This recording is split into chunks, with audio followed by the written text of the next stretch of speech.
करते हैं जी आज की कक्षा। कल ये वाला पद्यांश हमारा रहता था, हरी है राजनीति पढ़ आए, समूची बात कहत मधुकर के समाचार सब पाए। एक अति चतुर हुते पहले ही अब गुरु ग्रंथ पढ़ाए, बड़ी बुद्धि जानी जो उनकी जोग संदेश पठाए। दो भले लोग आगे के परहित दोनों भाई, अब अपने मन फेर पाहिए, चलत व्यू होत चुराए। फिर क्यों अनीति करें आपुन, जो और अनीति छुड़ाए। राज धर्म तो यह सूर, जो प्रजा न जाहे सताए। मैं इसकी केवल व्याख्या करूंगा, प्रसंग आप लिख चुके हैं पर इसका प्रसंग जैसा ही रहेगा कि इन पंक्तियों में ऊधो एवं गोपियों के मध्य हुए संवाद को प्रस्तुत किया गया है। ठीक है, तो उस प्रसंग में कोई बदलाव मत कीजिएगा, प्रसंग आपका वही रहेगा, उसके लिए आपको चिंता करने की कोई आवश्यकता नहीं है। केवल और केवल व्याख्या में अंतर आएगा जी। तो आइए इसकी व्याख्या करते हैं जी।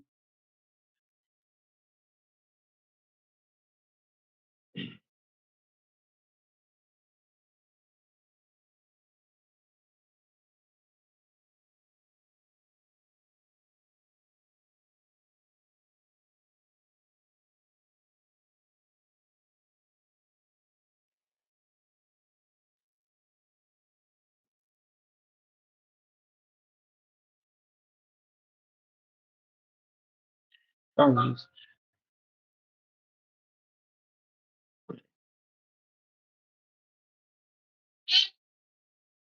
हम्म,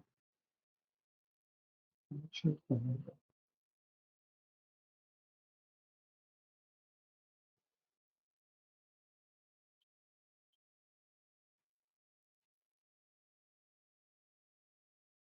हम्म, हाँ। आशा करता हूँ आप स्क्रीन पे देख पा रहे हैं ये प्रश्न।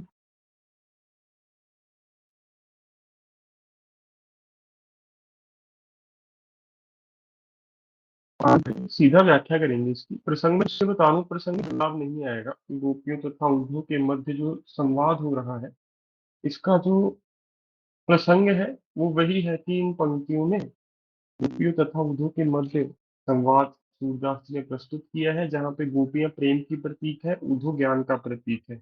याद है जी आपको? बताइए।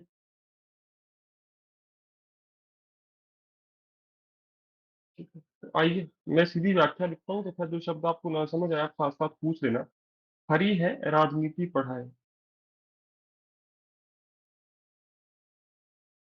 साथ साथ शब्द पूछते रहना।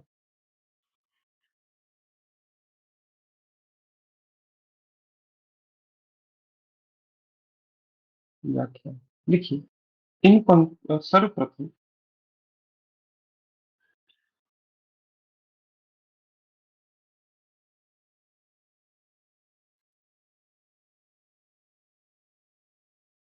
सूरदास जी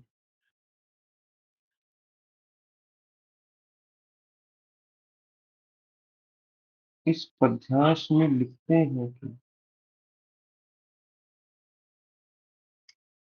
सर्वप्रथम सूरदास जी इस पद्यांश में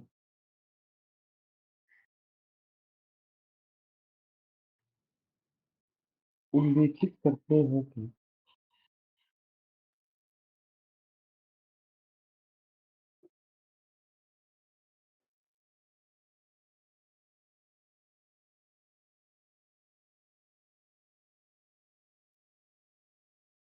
करते हैं कि गोपियां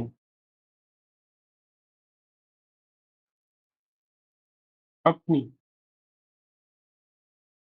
स्थिति उद्धव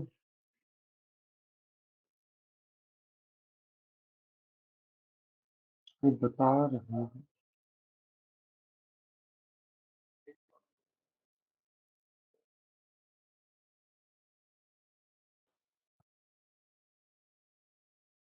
गोपियां कहती हैं कि हे उद्धव,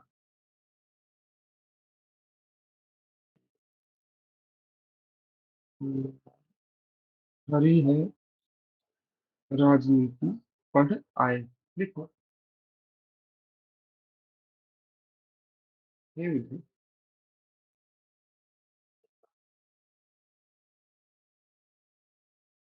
श्री कृष्ण ने अब राजनीति का ज्ञान।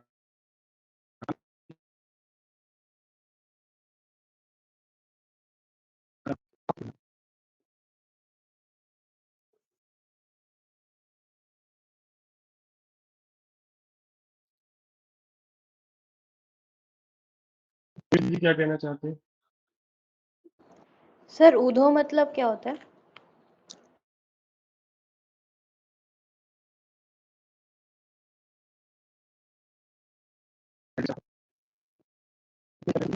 भाष में कहते हैं कि हरि राजनीति पढ़ाए। बताइए, बाकी तो किसी का प्रश्न तो नहीं आया था कभी, अभी तो मैंने आरंभ ही किया है जी।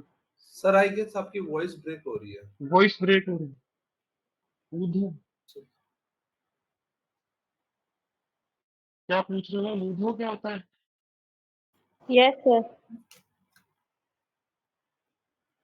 हम कल कक्षा नहीं लगाई? सर कल मॉर्निंग वाली लगाई थी, आपने सुबह नहीं बताया था। ओके जी। ऊधो और गोपियों के बीच में ये सारा संवाद चलेगा जी। अब आ रही है बात मेरी सबको? हाँ। मैम, ये जो काव्य खंड है 10वीं कक्षा का पहला चैप्टर ही है। ये गोपियों और ऊधो के बीच संवाद है। ठीक है। और ये दोनों एक दूसरे के साथ चर्चा कर रहे हैं। आप निश्चिंत रहिए, आपको सुबह वाले बैच में सोमवार को इसकी ब्रीफ इंट्रोडक्शन फिर से दी जाएगी, चिंता मत कीजिएगा इसकी। ठीक है। तो गोपी और उधो एक दूसरे के साथ डिस्कशन कर रहे हैं यहाँ पे। समझ आया ना? तो गोपियां उधो से कहती है, हे उधो। ठीक है, तो वापिस आते हैं। मैं सोचू क्या प्रश्न हो सकता है। समुझी बात कहत मधु करके समाचार सब पाए। अब शब्द आपके मन में होना चाहिए यहाँ पे, मधुकर क्या है। ठीक है। समझी बात कहत मधुकर के समाचार सब पाए। मधुकर, मधु शहद, शहद भंवरे का काम है, मधुमक्खी का काम है। परंतु यहाँ पे मधुकर कहा गया है ऊधो को, कि ऊधो तुम्हारी बात से हमें पता चला कृष्ण क्या कहना चाहता है, जब तुमने हमें उनका समाचार दिया। एक अति चतुर हुते पहले से। चतुर का अर्थ सबको पता है ना?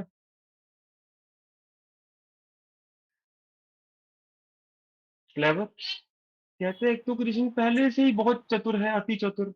अब गुरु ग्रंथ पढ़ाए, अब तो उसने अपने गुरुओं से ग्रंथों का ज्ञान भी हासिल कर लिया है। बड़ी बुद्धि जानी जो उनकी। गोपियां कहती है बहुत तीव्र बुद्धि है कृष्ण की, बहुत बड़ी बुद्धि है। जोग संदेश पठाए, जो उन्होंने प्रेम संदेश भेजने की बजाय हमें योग का संदेश भेजा है। उधो लोग भले आगे के, कि उधो पहले लोग अच्छे होते थे, पर हित डोलत धाये, कि पुराने समय में लोग दूसरों के हित के लिए भी दौड़े चले आते थे। अब तो हमारा अपना कृष्ण ही हमारा हित नहीं सोचता। अब अपने मन फेर पाहिए, चलत जू हो चुराए। गोपियां कहती है अब हमारा मन जो श्री कृष्ण चुरा के ले गया है वो तभी प्राप्त होगा जब कृष्ण स्वयं हमसे मिलने आएगा। अब अपने मन फेर पाहिए, पाहिए मतलब प्राप्त करेंगे। चलत जू हो चुराए, जो चुरा के चला गया है वो जब वापस देने आएगा। तय क्यों अनीति करे आपुन। अनीति होता है नीति का विलोम। अनीति, नीति आप लॉ से चलो, जब लॉ से बाहर हो जाओ, रूल से, तो अनीति हो जाती है। तय क्यों नीति करें आपुन। गोपियां कहती हैं हे उद्धव, हम क्यों नीति करें, जे और अनीति छुड़ाए। यदि कृष्ण ने अनीति छोड़ दी है तो इसका अर्थ ये नहीं है कि हम भी अनीति ही करेंगे, हम नीति से ही चलेंगे अपने प्रेम के मार्ग पर। राज धर्म तो यह सूर, कि हे सूरदास, सूरदास जी स्वयं को गोपियां कह रहे हैं यहाँ पे, कि हे उद्धव, राजधर्म तो यह है जो प्रजा न जाहे सताए, कि प्रजा को सताना नहीं चाहिए। बताइए, सभी पंक्तियां समझ आई? कोई शब्द आपको समझ नहीं आया पूछ लीजिए, फिर मैं इसकी व्याख्या करता हूँ।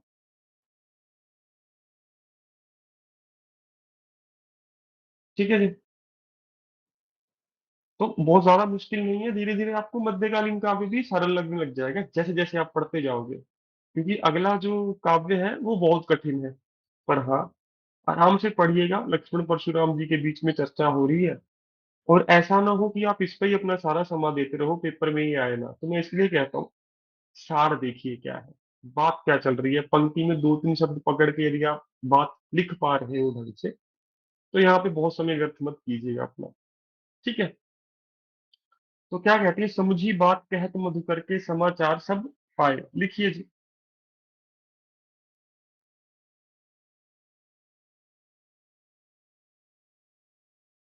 समझी बात कहत मधुकर के समाचार सब पाए।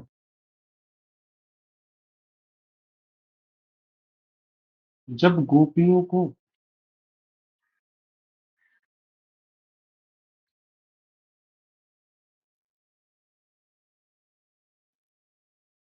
श्री कृष्ण द्वारा भेजा गया संदेश ऊधो के माध्यम से प्राप्त होता है। ऊधो कृष्ण जी का मित्र है।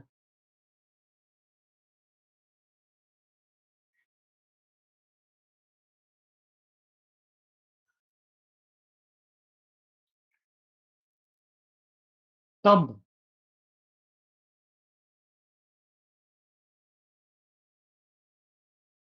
गोपियां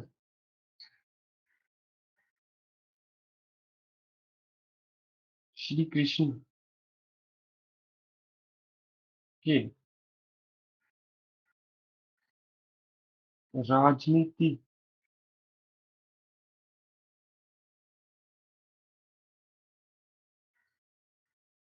खेल से परिचित होती है।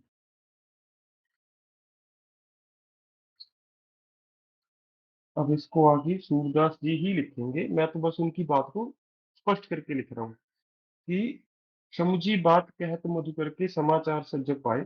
जब गोपियों को श्री कृष्ण द्वारा भेजा गया संदेश समाचार ऊधों के माध्यम से प्राप्त होता है, तब गोपियां श्री कृष्ण के राजनीतिक खेल से परिचित होते हैं कि कृष्ण खेल कर रहे हैं हमारे साथ, हमें प्यार चाहिए, वो योग संदेश भेज रहे हैं। अगली पंक्तियों में आएगा कि इक अति चतुर हुते पहले ही अब गुरु ग्रंथ पढ़ाए।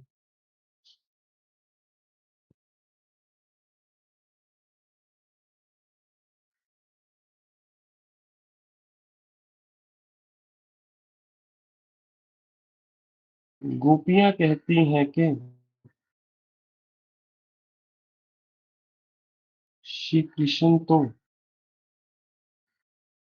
पहले ही बहुत चतुर थे,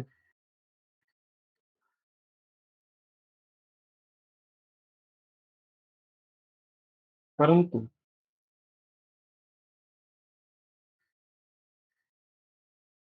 अब उन्होंने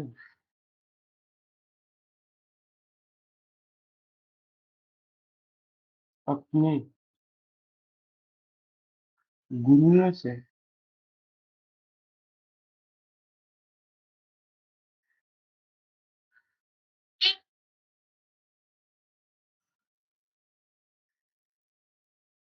राजनीति के ग्रंथ तक पढ़ लिए।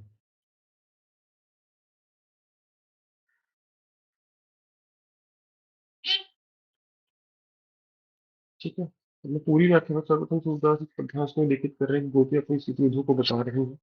गोपियां कहती हैं कि हे उद्धव, श्री कृष्ण ने अब राजनीति का ज्ञान प्राप्त कर लिया है।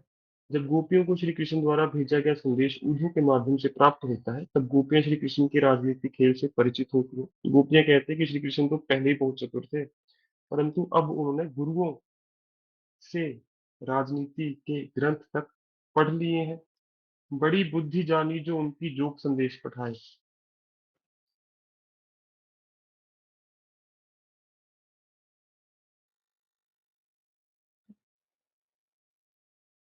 गोपियां कोमा ऊँटों से कहती हैं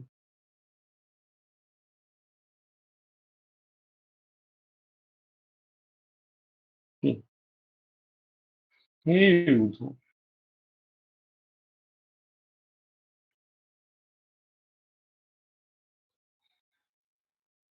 श्री कृष्ण की बुद्धि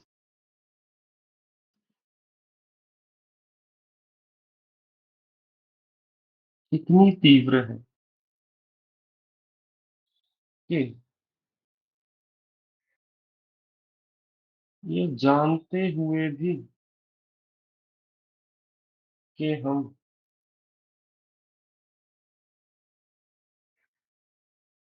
उनके प्रेम की अपेक्षा करती हैं। अपेक्षा पता है ना सबको क्या होता है? एक्सपेक्टेशन। एक्सपेक्टेशन। हाँ। उम्मीद। बुद्धि इतनी तीव्र है कि ये जानते हुए भी कि हम उनके प्रेम की अपेक्षा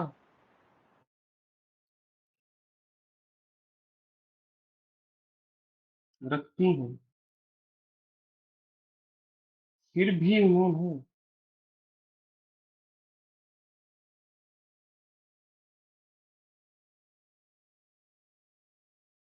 हमारे लिए योग संदेश भेजा है,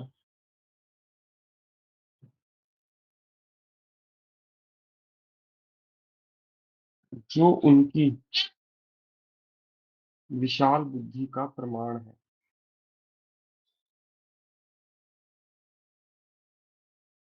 प्रमाण सबको पता है, प्रूफ। ठीक है,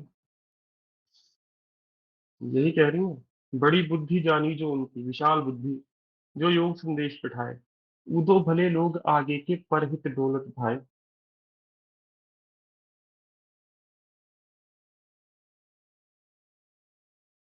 इसको लिखिए, आप कैसे लिख सकते हैं?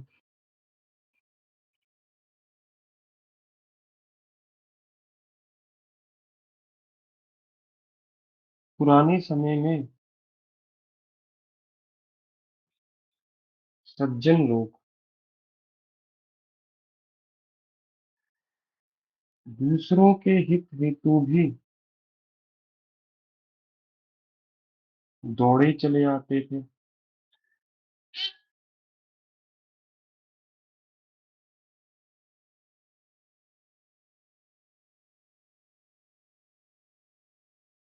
परंतु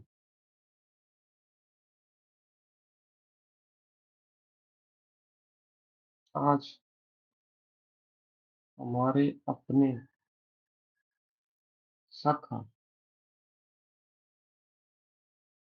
कृष्ण स्वयं न आकर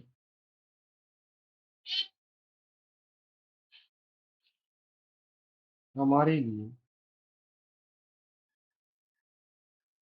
योग संदेश भेजकर हमें पीड़ा पहुंचा रहे हैं।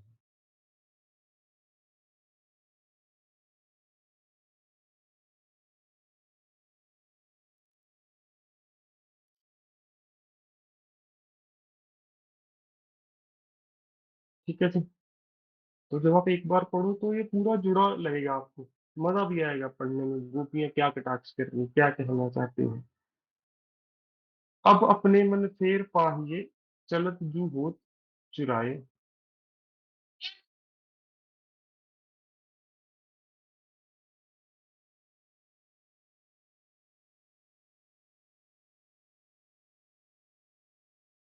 गोपियों को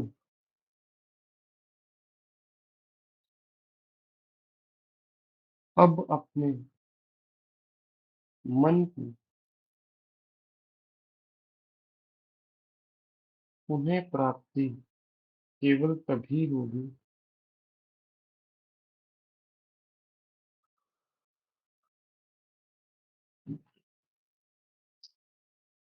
जब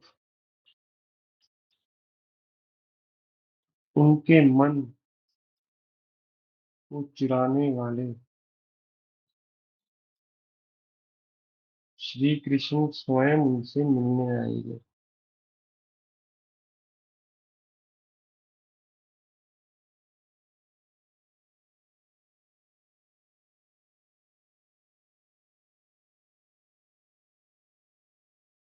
ठीक है, अब अपने मन फेर पाहिए, चलत जू हो चुराए।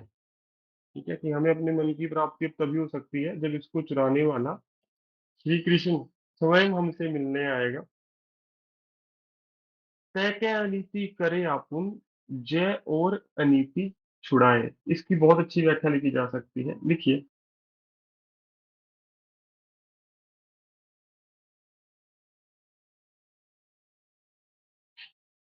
गोपियां प्रेम मार्ग पर अटल रहना चाहती हैं।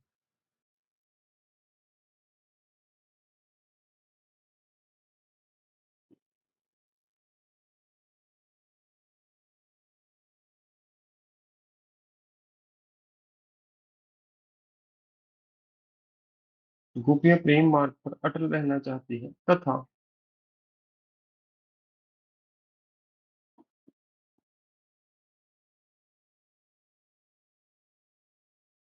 तथा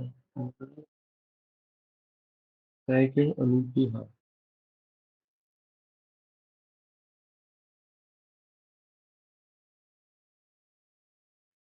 श्री कृष्ण जी के प्रेम का त्याग कर अनीति नहीं करना चाहिए।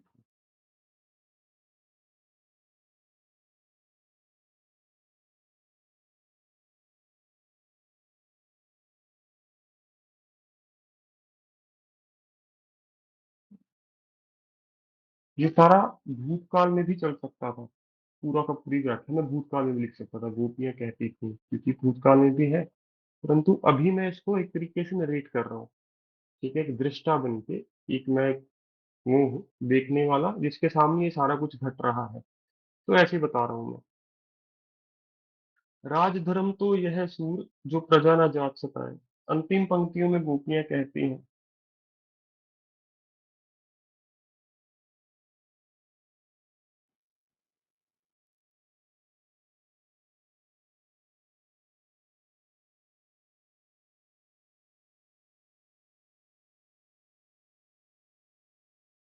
अंतिम पंक्तियों में गोपियां कहती हैं कि हे विधु,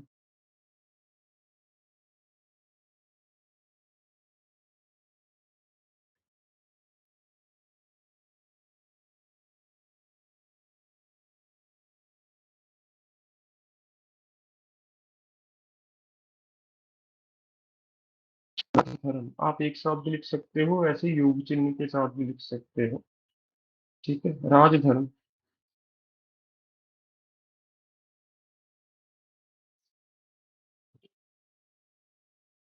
के अनुसार अपनी प्रजा को सुखी रखना ही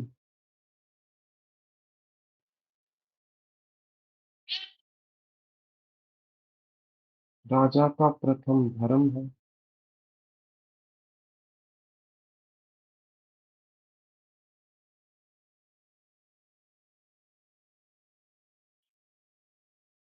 परंतु इसके विपरीत विपरीत होता है विरुद्ध। श्री कृष्ण तो हमें सता रहे हैं।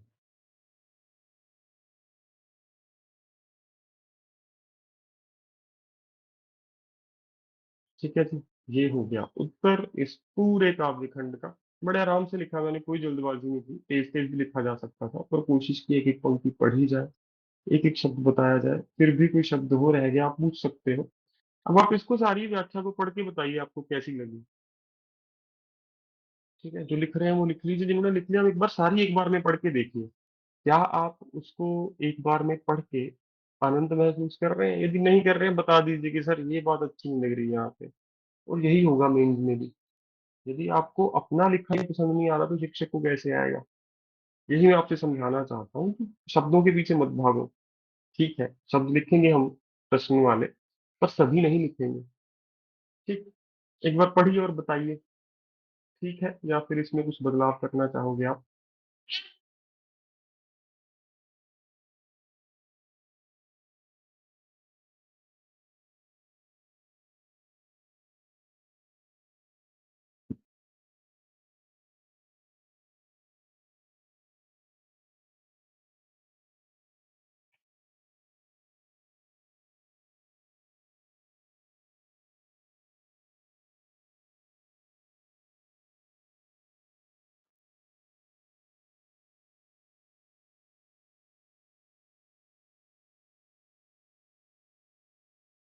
बताइए जी। पढ़ लीजिए और बताइए। पढ़ लिया जी। संतुष्ट है उत्तर से? ठीक है। हाँ जी। तो वही है, पढ़ के आपको भी अच्छा लगना चाहिए अपना उत्तर। ऐसा नहीं है कि लिखा और छोड़ के आगे भाग गए, नहीं। जिस दिन आपको अपना उत्तर पसंद आना शुरू हो गया, मान लेना आपकी व्याख्या बहुत अच्छी चल रही है। ठीक है, आगे बढ़े जी।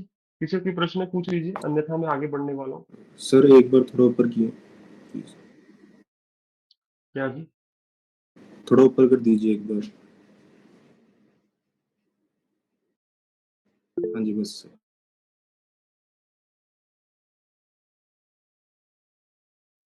और कोई प्रश्न पूछ लीजिए। सर इसमें अनुष्का विरह जल्दी रस बताओ। आएगा या फिर भक्ति रस?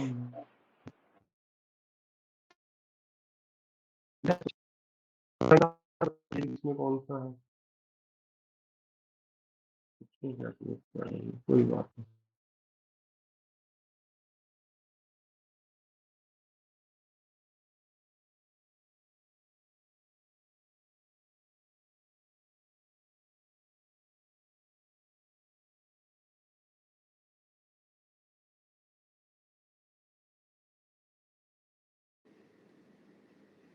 सर आवाज नहीं आ रही, स्क्रीन भी नहीं आ रही सर।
हाँ जी, अब सुन पा रहे होंगे आप मुझे बड़े आराम से। कल से समस्या शुरू हुई है, पता नहीं क्या कारण है, पर कोई चिंता नहीं है।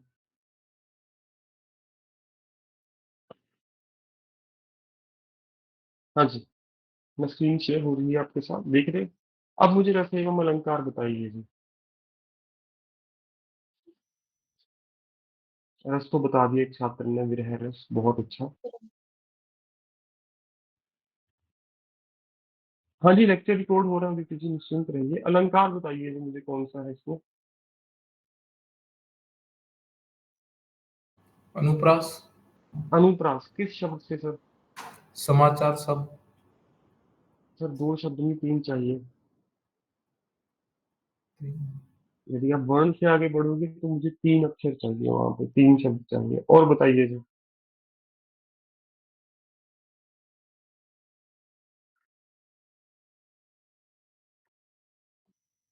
कोई सर और छात्र? मधुकर से उपमा। रूपक। उपमा कह सकते हो। रूपक कहाँ मधुकर पे है से सर? सर मधुकर कृष्ण जी को हाँ, बोला जाता मधुकर से, हाँ। क्या है मधुकर, यहाँ पे उसको नहीं कहा गया है, मैंने आपको बताया था भंवरे को। मधुकर यहाँ किसको कहा गया है? ऊधो को। ठीक है, बहुत बढ़िया सर, आपने बिल्कुल सही सटीक निशाना लगाया है। और कोई छात्र कुछ कहना चाहे? ठीक है, तो लिख लीजिए। इन पंक्तियों द्वारा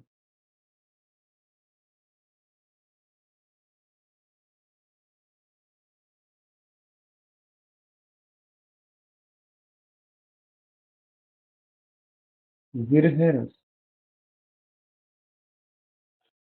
की अनुभूति की जा सकती है।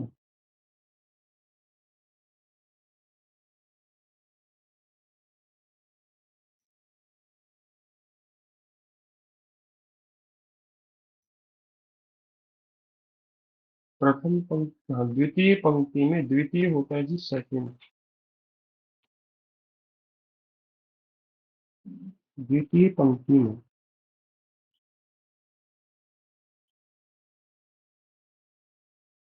ऊधो हेतु मधुकर पद का प्रयोग कर, पूरा जस्टिफाई करके लिख रहा हूँ, क्यों बता रहा हूँ।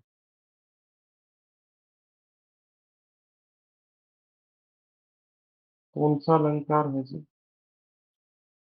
रूपक अलंकार का प्रयोग किया गया है।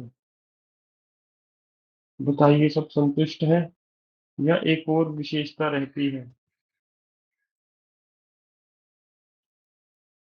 सर व्यंग्यात्मक शैली होती नहीं जी, नहीं सर, शैली तो लिखनी ही नहीं है। भाषा सर। मध्यकालीन में शैली मत लिखिएगा जी। भाषा सर। भाषा बहुत बढ़िया, कोई बात नहीं, कल मैं इन सभी प्रश्नों के उत्तर दूंगा। कल कक्षा इसी पे तो होगी, विशेषताएं दोबारा करेंगे। बताइए, सबने लिख लिया उत्तर? संतुष्ट है उत्तर से? आगे बढ़ सकते हैं। और आगे एक बार पूरी वो पढ़ेंगे काव्य लक्ष्मण परशुराम संवाद। मेरे जीवन में मुझे सबसे मुश्किल यही लगा आज तक। कारण क्या है? क्योंकि यहाँ पे आपका एक जेन्युइन प्रश्न होगा, जायज प्रश्न होगा, एक जो प्रश्न होगा वो समझने योग्य होगा, कि समझ ही नहीं आएगा कि कब परशुराम बोल रहे हैं, कब लक्ष्मण बोल रहे हैं, कब राम बोल रहे हैं। यहाँ पे तो सारी पंक्तियां गोपियों द्वारा बोली गई हैं, ये तो आप समझते हो।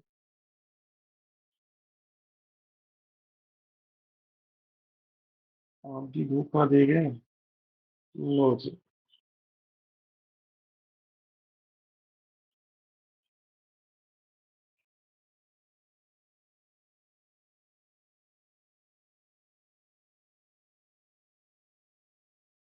समझ गए जी सभी छात्र कि आप क्या कह सकते हैं यहाँ पे।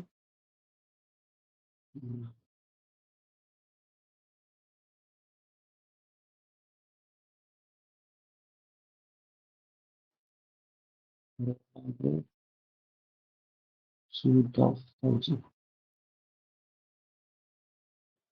तो यहाँ पे सारी पंक्तियां गोपियों द्वारा कही जा रही है, आप कहीं से भी पकड़ लो। पर अगली काव्य में लिख लीजिए, टेबल में भर लीजिए जल्दी। तुलसीदास जी, शीर्षक लिख सकते हो रामचरितमानस बाल कांड। कवि का नाम है जी तुलसीदास जी। भाषा रहेगी अवधि। अवधि, अवधि। मैं लिखवाता हूँ, सारा लिखवाता हूँ आपको। टेबल भरना शुरू कीजिए। कवि का नाम भर लिया सबने? बताइए।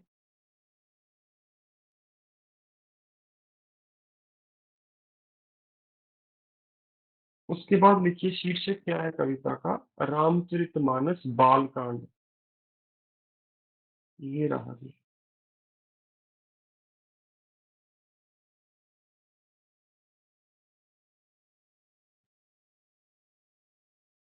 के बालकांड मत लिखना, सिर्फ रामचरितमानस बालकांड।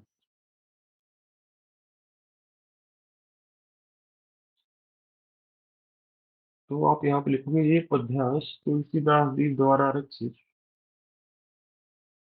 भक्तिमय रचना, भक्तिमय रचना रामचरितमानस के बालकांड से लिया गया है। बहुत अच्छा बनेगा यहाँ पे उत्तर। लिख लिया जी सबने ये भी? भाषा लिखिए जी अवधि। अवधि दो ढंग से होता है। एक अवधि का अर्थ होता है पीरियड, अब मुझे दोनों में से बताइए, पीरियड किस अवधि को कहते हैं और अवध की लैंग्वेज अवधि कौन सी होनी चाहिए। जैसे मैं लंबी अवधि हेतु सोने लगा हूँ। छोटी ई सर भाषा होनी चाहिए। छोटी ई भाषा है। सर बड़ी भाषा है। बड़ी ई भाषा है, बिल्कुल। जी। लिख लीजिए, ये है टाइम पीरियड। एक बार लिखिए, फिर इसका उत्तर करना शुरू करते हैं जी। कई छात्रों को ये मुश्किल लगेगा, बहुत मुश्किल लगेगा, कोई चिंता की बात नहीं है, टेंशन नहीं लेनी आपने। जितना समझ आए उतना समझ लेना, बाकी छोड़ देना। ठीक है। और मैं क्यों बता रहा हूँ आपसे, क्योंकि मैंने बहुत छात्रों को यहाँ पे देखा है फालतू में मेहनत करते, जितनी चाहिए भी नहीं। और पेपर में यदि ये प्रश्न ना आया तो आपको वैसे बहुत बुरा लगता है कि यार फालतू में इतना टाइम दिया। इसको सिर्फ एक बार सुनिए, कोशिश कीजिए, समझ सब कुछ आएगा आपको, परंतु हाँ, रट्टा मत मारना कि मैं एक एक शब्द करके जाऊँ वहां पे, ऐसा कभी नहीं होगा। ठीक है। मध्यकालीन काव्य में आप एक एक शब्द का रट्टा नहीं मार सकते, यदि मारते हो तो अपना समय व्यर्थ करते हो और कुछ भी नहीं।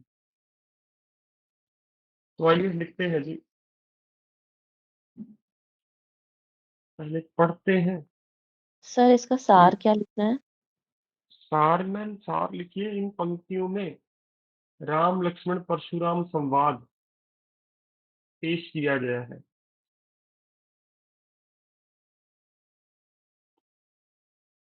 इन पंक्तियों में राम लक्ष्मण परशुराम संवाद पेश किया गया है, बस इतना सा सार लिखिए, ज्यादा कुछ नहीं लिखना है इसमें।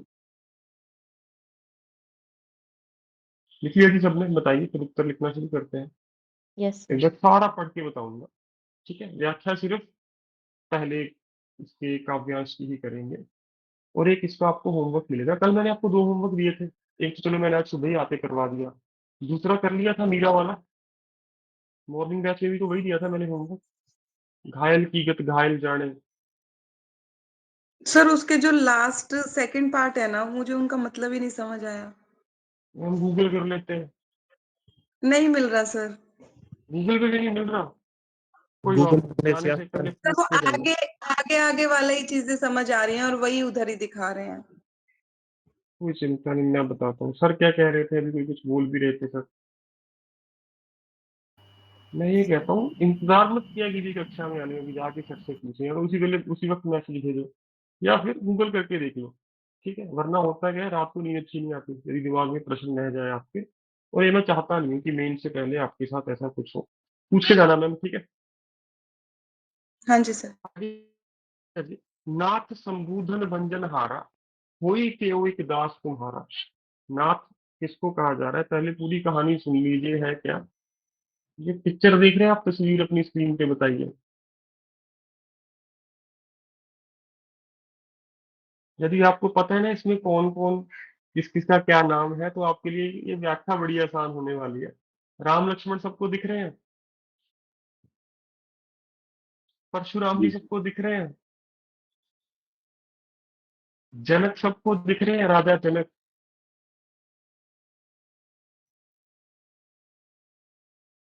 विश्वामित्र जी दिख रहे हैं सबको। जसप्रीत जी बोलिए। ਸਰ ਪਰਸ਼ੁਰਾਮ ਜੀ ਰਾਮ ਲక్ష్మణ ਜੀ ਤੋਂ ਇਲਾਵਾ ਕੈਰੈक्टर्स नहीं पता ਉਹਨਾਂ ਦੇ ਬਾਰੇ ਦੱਸ ਦਿਓ। हाँ, ज्यादा आपने चिंता नहीं करनी। परशुराम आपको पता है ना। नहीं सर। परशुराम जी है शिव जी के शिष्य। शिव जी ने इनको एक धनुष दिया अपना पुराना, परशुराम ये लो, ये मेरा धनुष, आज से तुम संभालो।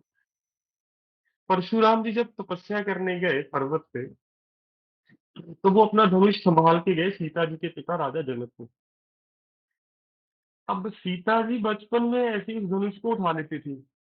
तो राजा जनक के मन में है, जो व्यक्ति इस धनुष को उठा पाएगा ना, वही सीता का पति होना चाहिए, अन्यथा होगा क्या, सीता सदैव बलशाली रहेगी। ठीक है। तो राजा जनक जब सीता का स्वयंवर रखते हैं कि सीता से किसकी शादी होगी, तो उनकी पहली शर्त यही थी कि जो व्यक्ति इस धनुष को उठा के उस पर प्रत्यंचा चढ़ाएगा, प्रत्यंचा होता है डोरी, थ्रेड, जो प्रत्यंचा चढ़ा देगा वही सीता का पति बनेगा। कई राजा आए, रावण भी आया, पर सब हार गए। फिर राम जी उस पे प्रत्यंचा चढ़ा ही रहे होते हैं, वो धनुष था ही इतना पुराना कि वो टूट जाता है, अपने भाव से टूट जाता है। परंतु जब वो टूटता है, तो इतनी बड़ी गर्जना पैदा होती है कि परशुराम जी तपस्या कर रहे होते हैं पर्वत पे। कौन सा गिरी पर्वत था मुझे याद नहीं है, वो हमारे सिलेबस में भी नहीं है।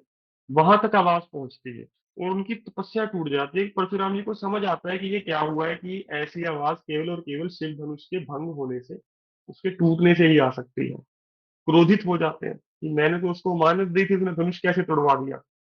वो सीधा पहुंचते हैं जनक की सभा में। आए तो दरबार में थे देखने के लिए धनुष कैसे टूटा, उनको बाद में पता चलता है यहाँ तो सभा सजी हुई है, यहाँ तो पूरे मेहमान गेस्ट सारे आए हुए हैं। वो जब देखते हैं कि सामने शिव जी का धनुष पड़ा हुआ है टूटा हुआ, फिर परशुराम जी आग बबूला होते हैं। ठीक है। और वो परशुराम जी सीधा आके स्टेटमेंट देते हैं, जिसने भी ये धनुष तोड़ा है उसकी मृत्यु आ चुकी है, बस वो इंसान मेरे सामने आ जाओ जिसने धनुष को तोड़ा है। फिर ये कहानी शुरू होती है ऐसे, जब हम पढ़ेंगे। समझ आया सबको? ठीक है। तो अब आपका शायद थोड़ा इंटरेस्ट बनेगा कि चल क्या रहा है यहाँ पे। तो है क्या, नाथ शंभूधन भंजन हारा। मैंने कहा ना, वो क्या कह रहे हैं परशुराम जी, किसने तोड़ा है सामने आओ, उसकी मृत्यु आज निश्चित है, सुनिश्चित है, कन्फर्म है। तब राम जी बोलते हैं उनकी ये वचन सुन के कि नाथ शंभूधन भंजन हारा, कि हे नाथ, हे परशुराम जी, शंभूधन मतलब शिव जी का धनुष, भंजन हारा मतलब तोड़ने वाला, होई केहू एक दास तुम्हारा, कि हे नाथ, हे परशुराम जी, शिव धनुष को तोड़ने वाला आपका कोई दास ही हो सकता है। और कौन तोड़ सकता है शिव धनुष को? और ये जीवन में याद रखना, कोई भी बहुत क्रोध से आए ना, उसकी तारीफ कर दो कि आप तो बहुत अच्छे हैं। मेरे ऊपर मत एक्सपेरिमेंट चलाना ये टीचर के ऊपर मत चलाना। और जीवन में देखना, कोई कितने भी क्रोध में आए, आप उसकी थोड़ी सी तारीफ करो, वो इंसान उसी वक्त ठंडा पड़ जाएगा, उसको समझ ही नहीं आएगा रिएक्ट कैसे करेंगे आप। ठीक है। और वो इंसान फिर दुविधा में फंस जाएगा, बोलूं तो बोलूं क्या। तो ये एक्सपेरिमेंट राम कर रहे हैं परशुराम पे, हमें सीखने के लिए मिलता है रामायण से, कि नाथ शंभूधन मंजन हारा, हुई के एक दास तुम्हारा, कि हे प्रभु, हे परशुराम, शिव जी का धनुष तोड़ने वाला आपका दास ही होगा, और कौन हो सकता है। अयस कहा कहिए किन मोही, अयस होता है आए, कहा इसलिए, कहिए किन मोही, हे परशुराम जी, आप इस सभा में क्यों आए हैं, आप मुझे कहिए। सुन रिसाई, रिसाई होता है क्रोधित।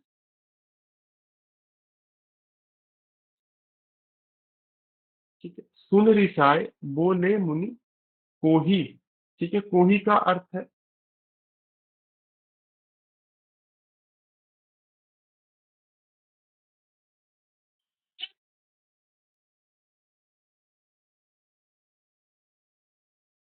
अति भाव, मतलब पूरा गुस्से से, अति भाव से, गुस्से में जब पूर्ण हो गए परशुराम जी, फिर बोलते हैं कि आए कहा कहिए कि मुनि, ये परशुराम जी आप इस सभा में क्यों आए हैं, ये राम जी कह रहे हैं परशुराम से।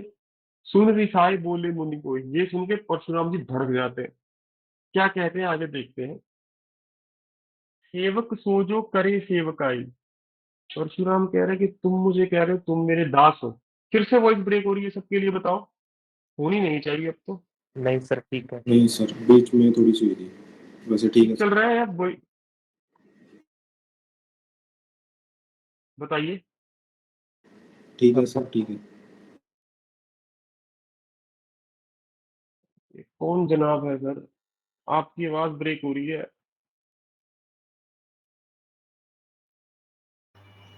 सर वो कोई के टाइम क्या पे हुई बाकी थी। छात्रों को मेरी आवाज साफ सुनाई दे रही है? सुनाई देनी चाहिए, क्योंकि अकॉर्डिंग टू सिस्टम सब ठीक चल रहा है, जो मेरा अनुभव है। हाँ। ठीक है सर, आपका इंटरनेट स्लो है, माफ कीजिएगा, कोई चिंता नहीं है। तो क्या कहते हैं, सेवक सोजो करे सेवकाई, परशुराम कहे। क्या हुआ जनाब?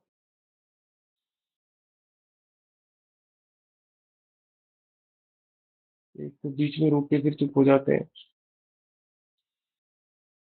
सेवक सोजो करे सेवकाई, माफी चाहता हूँ बाकी छात्रों से। परशुराम जी कहते हैं सेवक वो होता है जो सेवा करता है। अरिकरनी, अरिकरनी का अर्थ लिखिए जी। शत्रु, अरिकरनी, शत्रु।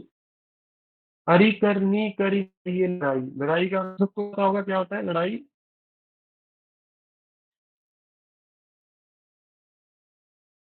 लड़ाई। परशुराम जी कहते हैं सेवक वह है जो सेवा करता है, और वह शत्रु होता है जो लड़ाई करने वाला कार्य करता है। सुनहु राम जय शिव धनु तोड़ा। हे राम सुनो, जिसने भी शिव धनुष तोड़ा है। हाँ जी, बोली मैम लड़ाई क्या कह के चुप हो गया।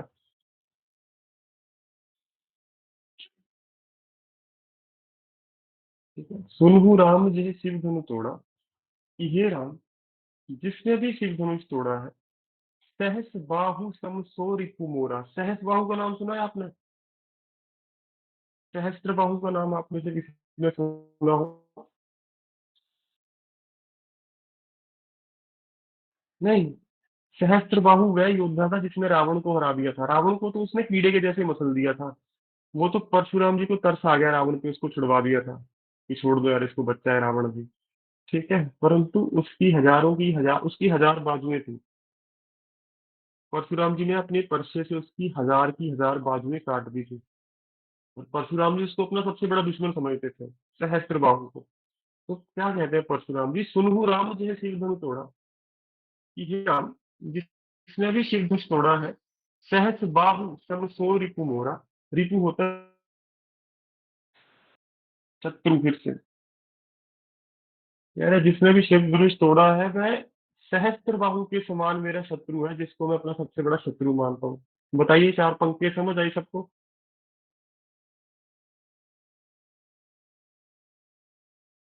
ये प्रश्न है यहाँ तक पूछ लीजिए, अन्यथा प्रश्न बढ़ते बढ़ते बढ़ते चले जाएंगे फिर आपके, मुझे पता है। इन चार पंक्तियों में कोई शब्द समझ ना आया हो? सर एक बार ये सेकंड लाइन का मतलब क्या है? आंसू कहाए कही किन मोही। आगे है, सो बिल गाऊं बिहाई समाजा।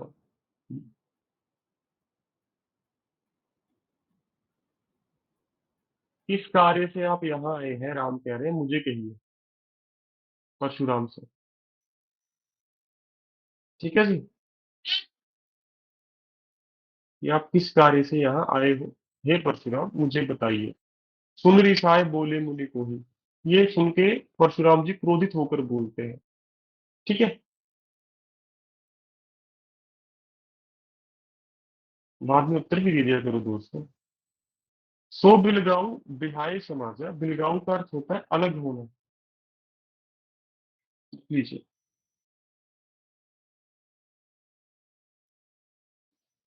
सो बिलगाऊं बिहाय समाजा। बिहाय समाजा होता है सभागण। यहाँ पे बिहाय मतलब शादी ब्याह नहीं है। ठीक है, सभा में जो बैठे हुए सभी हैं, सभागण। परशुराम जी कहते हैं सो बिलगाऊ बिहाय समाजा न ते मारी जा है सब राजा।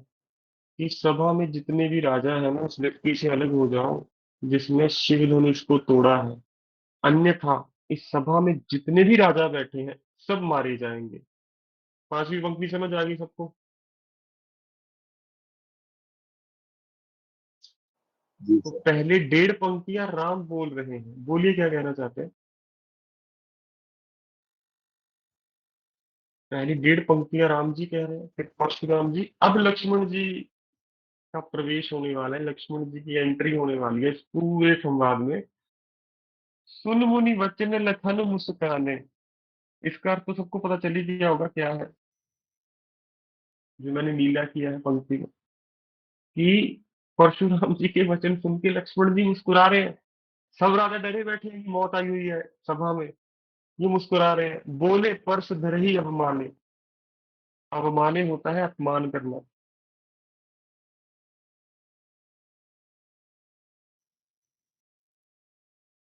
मैं फिर से वही कहूंगा, व्याख्या पढ़िएगा, एक एक शब्द के पीछे मत भागिएगा। ये तो मैं आपको समझाने के लिए कि पूरी गहराई से आपको बात समझ आए।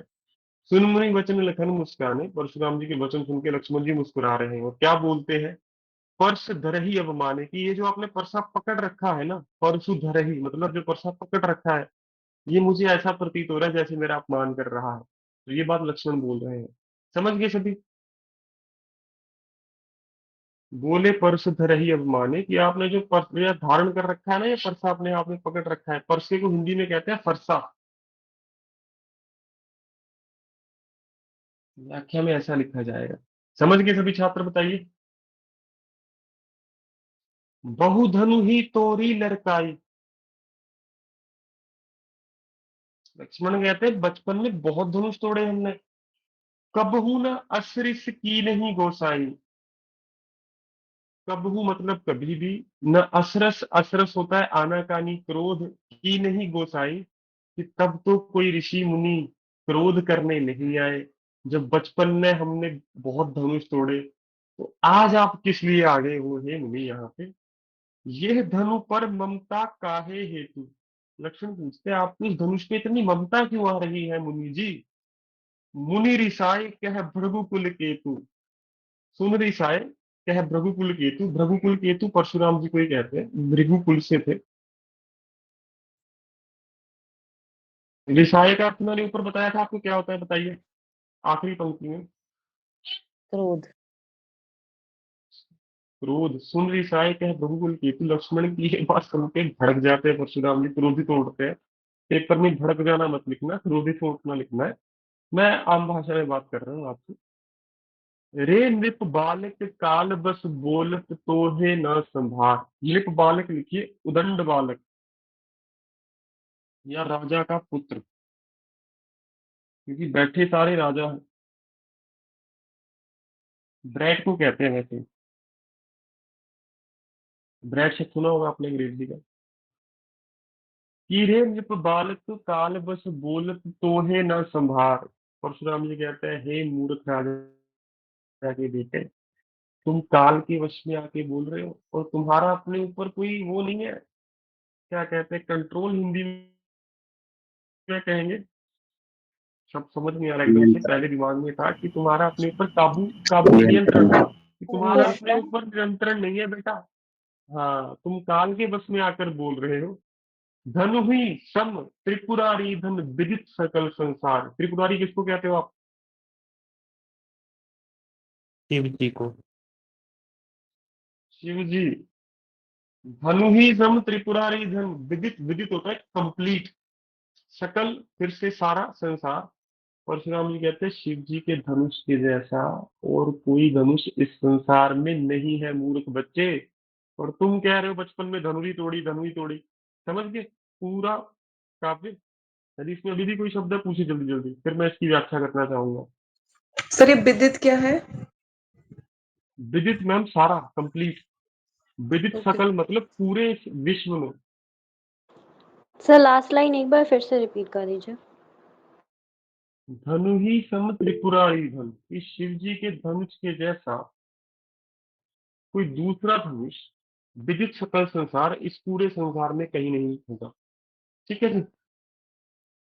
धनु ही मतलब धनुष, सर सम इक्वल, समभाव, त्रिपुरारी धन शिव जी का धनुष, विदित सकल संसार, इस पूरे संसार में नहीं मिलेगा। ठीक है जी। सर 80 नवीन जी आप 80 रेस पूछिए क्या का प्रश्न है। 80 रेस का मतलब हाँ बताना जी। इस लाइन का। कबू में 80 असरस रेस। होना है जी, क्रोधित होकर, क्रोध करना। Okay thank you. और पूछिए जी।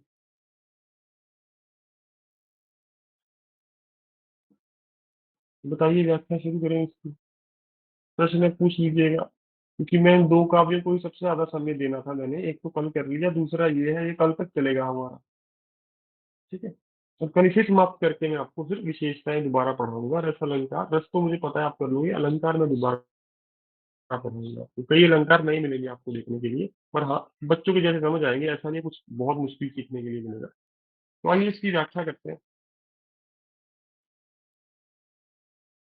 पहली चार पंक्ति भी कर रहा हूँ, इतनी बड़ी पंक्तियां आपको परीक्षा में नहीं देगा। ज्यादा से ज्यादा चार दे देगा, इससे ज्यादा नहीं देगा, क्योंकि इतना बड़ा तो फिर वो गद्यांश बन जाएगा पद्यांश के स्थान पर।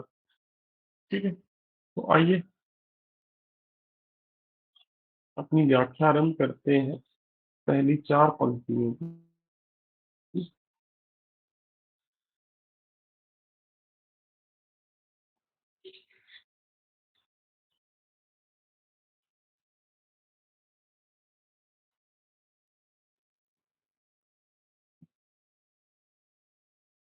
तो ज्यादा इसमें सोच विचार में मत पड़िएगा, आपको बड़ी आसानी से समझ आ जाएगा। आज की व्याख्या के नोट्स मुझे भेजेगा कोई छात्र कक्षा के बाद? वो भी जी, हाँ, कृपया नोट्स भेज दीजिएगा अभी कक्षा के। ये फाइल उड़ गई है कोई चिंता नहीं है। गर्मियों की वजह से आईपैड बहुत गर्म हो रहा है मेरा, तो शायद इसी वजह से एक थोड़ी समस्याएं आ रही है, परंतु कोई चिंता नहीं है। नाथ संबोधन भंजन आ रहा है। सबसे पहले प्रसंग लिखिए, लिखिए यह पद्यांश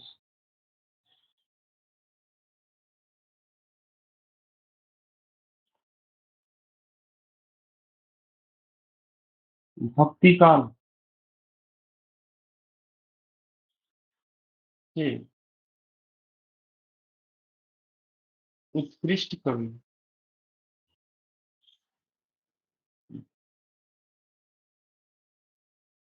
राम भक्त गोस्वामी तुलसीदास जी,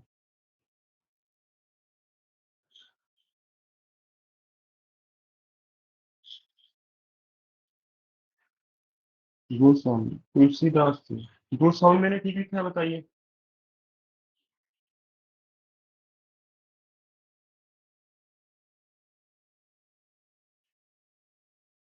द्वारा रचित रामचरितमानस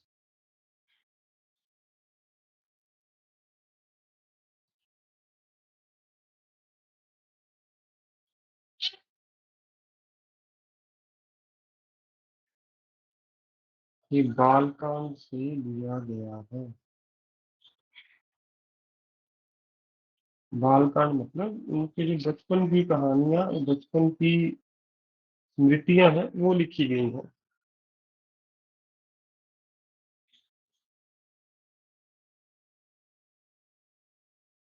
सार आपका जो मैं अब लिखूंगा सभी पंक्ति में एक ही सार रहेगा, सार में बदलाव नहीं करेंगे आप। लिखिए,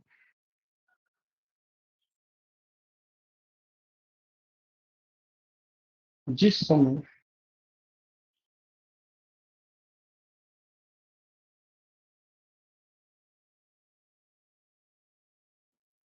शिव धनुष भंग हो जाता है,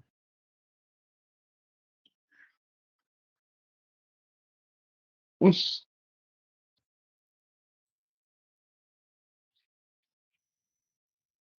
घटना के बाद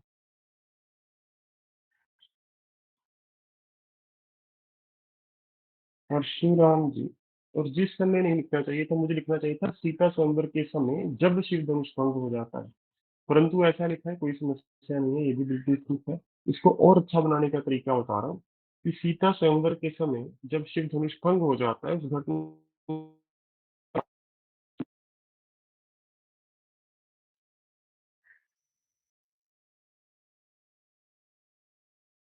परशुराम जी।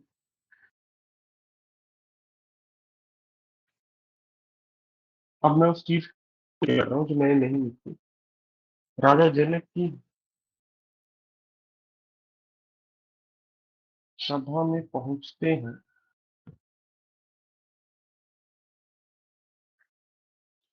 जहाँ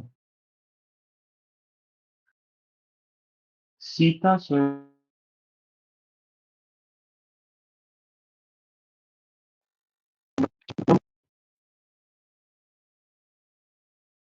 वॉइस ब्रेक हो रही है। सर स्क्रीन नहीं आ रही। वॉइस भी ब्रेक। बताइए शुद्ध लिखा है गलत? सर स्क्रीन आ ही नहीं रही सर। सर स्क्रीन नहीं आ रही। सर आपको आई गेस हमारी आवाज भी बाद में आ रही है।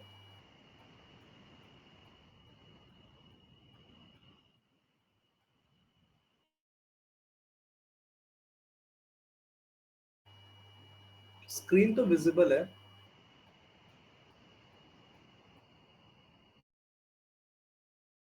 नहीं है, स्क्रीन भी नहीं। नहीं, स्क्रीन भी नहीं आ रही। मैं लैपटॉप से यूज कर रहा हूँ, मुझे तो विजिबल है स्क्रीन। हाँ जी, मुझे विजिबल है स्क्रीन। नहीं दिख रहे।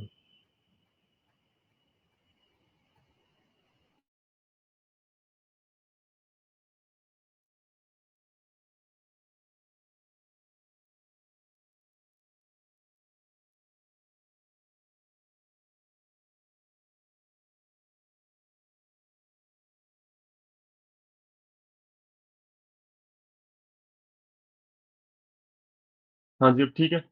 सुन पा रहे होंगे मुझे आप? ज़्यादा हीट हो रहा है, कोई चिंता नहीं। ਸਰ ਜਦੋਂ ਆਈਪੈਡ ਯੂਜ਼ ਕਰਦੇ ਹੋ ਨਾ ਚਾਰजिंग ਪਹਿਲਾਂ ਕਰ ਲਿਆ ਕਰੋ, ਚਾਰज ਕਰਕੇ ਵੀ ਹੋ ਜਾਂਦਾ ਹੈ। ठीक है जी, धन्यवाद। आगे से इसका ध्यान रखा जाएगा। कोई बात नहीं। अब आप मेरी स्क्रीन फिर से देख पाएंगे सभी छात्र। ऐसा कभी ज़्यादा समस्या दे रहा है ये, पर ठीक है। सर आपका एयरटेल का है? हाँ जी, हाँ जी, हाँ जी। सर इस टाइम एयरटेल में ना प्रॉब्लम चल रही है, उनके सब में सारे चल गया सर। क्रैश। चिंता नहीं, सभी बातें छोड़कर हम वापिस आते हैं। व्याख्या लिखनी आवश्यक है इस समय। अब जब आप इसमें देख पाएंगे मुझे बताइएगा, फिर हम आरंभ करें उत्तर लिखना।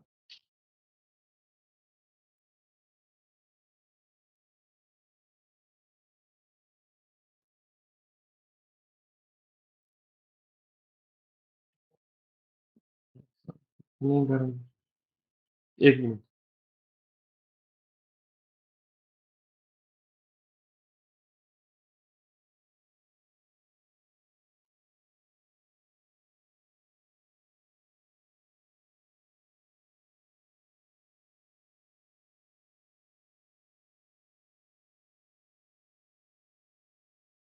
जो लिखा था वह भी चला गया।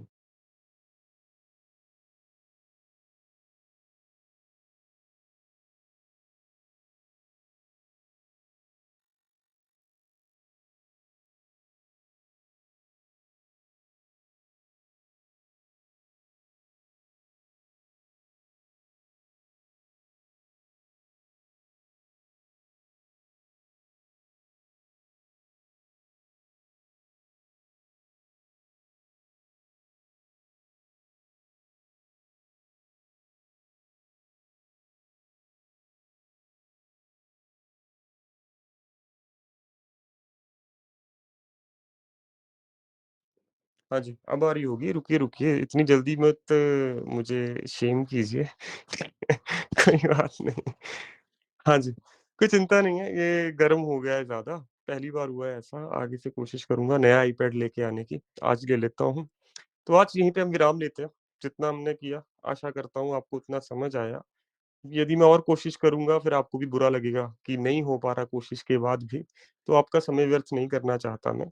और यही व्याख्या लिखनी थी आज हमें, तो उसके लिए निश्चिंत रहिएगा। पढ़ने वाला हमने काम खत्म कर लिया आज, केवल लिखने वाला रह गया है और ये व्याख्या लिख के मैं आपके ग्रुप में भेज भी रहा हूँ थोड़ी देर में। उसके लिए निश्चिंत रहिएगा, ठीक है? आपको उत्तर मिल जाएगा इसका थोड़ी देर में, तो वह एक बार कृपया देख लीजिएगा। आप सभी से क्षमा चाहता हूँ इस गलती के लिए, ऐसा होना नहीं चाहिए, आगे से होगा भी नहीं, मैं ये इंश्योर करूँगा। ठीक है, तो दूसरा आईपैड ले लेता हूँ मैं आज या कल ही, तो नहीं होगा ऐसा दोबारा, ये कहना चाहता हूँ। तो आज आप विराम ले डिक्टेट भी लीजिए। कर सकते हो। क्या जनाब? डिक्टेट भी कर सकते हो सर, कोई दिक्कत हाँ, नहीं। कर सकता हूँ सर, पर वो मज़ा नहीं आएगा, मुझे लिख के ही मज़ा आता है, सच बताऊँ। क्योंकि मुझे पता है मैं लिखूँगा तभी लिखूँगा, वरना कई छात्र बेचारे समस्या में आ जाएँगे कि सर क्या लिखें, कैसे लिखें? तो मैं लिख के भेज रहा हूँ आपको, निश्चिंत रहिए। 1 आधे घंटे तक आपको इसका उत्तर 100% मिल जाएगा। ठीक है? जिनके प्रश्न हैं वो पूछ लीजिए, बाकी छात्र अवकाश ले लीजिए, कोई चिंता नहीं है, पढ़ने वाला हमारा काम हो चुका है। सर होमवर्क चेक कब मैम तक कल तक हो होगा? जाएगा, संडे को ही होते हैं सारे। सर हाँ जो जी, कल सर जो कल होमवर्क दिया था वो मुझे समझ नहीं आया। बिल्कुल मैम। बोलिए क्या होमवर्क था आपका कल? सर एक सेकंड। सर उसमें जैसे घायल की गत घायल जाने, इतना तो ठीक है। हुँ, फिर ये हेड़ो अगठा संजोए का मतलब क्या होता है? बता रहा हूँ मैम, 1 मिनट रुको। घायल की गत घायल जाने, हीड़ो अंगठा संजोए, लिखिए। इसको लिख लीजिए, व्याख्या कर लेंगे बाद में। कि हाँ जी सर। जो घायल की स्थिति है वो केवल घायल ही समझ सकता है, देखने वाला उसको देखकर केवल विचार बनाता है। ठीक है जी। हाँ जी सर। हीड़ो जो खड़ा है, अगठा देखकर, संजोए विचार संजो रहा है, विचार ले रहा है अपने दिमाग में। जोहर की गत जोहरी जाने, जोहर का अर्थ पता है मैम आपको? हाँ जी सर। वह महिलाएं जो सती हो जाती थी राजस्थान में, उसको जोहर कहते थे ना। तो वह महिला जिसमें जोहर करना है ना, उसकी जो हालात है, उसकी जो स्थिति है, वही महिला समझ सकती है जिसने जोहर किया हो या करना हो। क्या जाने या जिन खोए, परंतु जिन्होंने केवल अपनों को खोया है परंतु जोहर की प्रक्रिया से नहीं पार हुए, वह नहीं समझ सकते कि जोहर की गत क्या है, जोहर की स्थिति कैसे होती है जी। ठीक है। हाँ जी सर। और पूछे किसी का प्रश्न? Thank you sir. अभिनंदन जी। सर स्वयंवर दे स्पेलिंग दस्यो। हाँ जी, स्वयंवर के स्पेलिंग मैम लिखिए। हाँ जी सर। आधा स, जी मैंने सर। ठीक लिखे थे मैम। ਨਹੀਂ ਸਰ ਤੁਸੀਂ ਦੱਸਿਆ ਸੀਗਾ ਵੀ ਇਹਦੀ ਜਗ੍ਹਾ ਤੇ ਤੁਸੀਂ ਸਵੈਂਬਰ ਵਰਡ ਯੂਜ਼ ਕਰ ਸਕਦੇ ਸੀ, ਲਿਖਿਆ ਨਹੀਂ ਸੀ। नहीं मैम, मैं स्वयंवर लिखा था। आधा स लिखो, स लिखो, व लिखो, ਹਾਂਜੀ ऊपर बिंदु लगाओ, ਹਾਂਜੀ व लिखो फिर से, जी सर। और र लिख दो। इसका ठीक। अर्थ है स्वयंवर। स्वयं, हाँ। सर उदिति जी। य ਦੀ ਸਾਊਂਡ ਹੈ ਬਟ य ਨਹੀਂ ਹੈਗਾ ਵਿੱਚ। मैम दोनों तरीके बता दी ना आपको, दूसरा तो मैंने लिखा था, आपने अच्छा देखा नहीं होगा, जो ठीक है सर। कमेंट में टाइप किया एक छात्र ने। ਹਾਂਜੀ ਹਾਂਜੀ जी सर। और पूछिए जी। दूसरा बनाया गया है उपसर्ग से, स्वयंवर, जिसमें स्वयं आप वर का चुनाव करो, स्वयंवर, स्वयंवर बन गया। ठीक है जी, और पूछिए।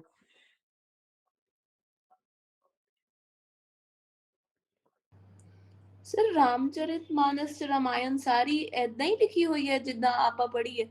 बिल्कुल मैम। ठीक है सर। आधुनिक समय में इसकी व्याख्या पढ़ते हैं हम हिंदी भाषा में। ठीक है। और स्वयंवर जो मैंने पहले लिखा था वो शुद्ध है, उसके लिए निश्चिंत रहिए। बाकी छात्र भी, इन्होंने टाइप भी किया है, एक छात्र ने, उदिति जी ने, बहुत बहुत धन्यवाद आपका। ठीक है। ये लिखवाया था ना मैंने उदिति जी? नोट्स में एक बार बता भी दीजिए, कंफर्म कर दीजिए। और किसी का प्रश्न है वो पूछ लीजिए। हाँ, तो लिखवाया था मैंने, वो शुद्ध था, उसकी निश्चिंत रहिए। और सोच के लिखवाया था कि स्वयं वर, स्वयं जहाँ पे आप वर्ग का चुनाव करो। ठीक है दोस्तों, बोलो बोलो मैम। ਨਹੀਂ ਸਰ ਠੀਕ ਹੈ, ਉਦੋਂ ਸਰ ਮੈਂ ਸਕਰੀਨ ਨਹੀਂ ਦੇਖੀ ਹੋਏਗੀ ਨਾ, ਤੁਸੀਂ ਜਿੱਦਾਂ कोई ਬੋਲ ਰਹੇ चिंता ਸੀ ਮੈਂ नहीं, ਉਵੇਂ ਹੀ ਲਿਖਤਾ ਸੀ। कोई चिंता नहीं, कोई चिंता नहीं जी। कमेंट वाला भी लिख लीजिएगा मैम, ठीक है, वो शुद्ध है। और प्रश्न किसी का जी?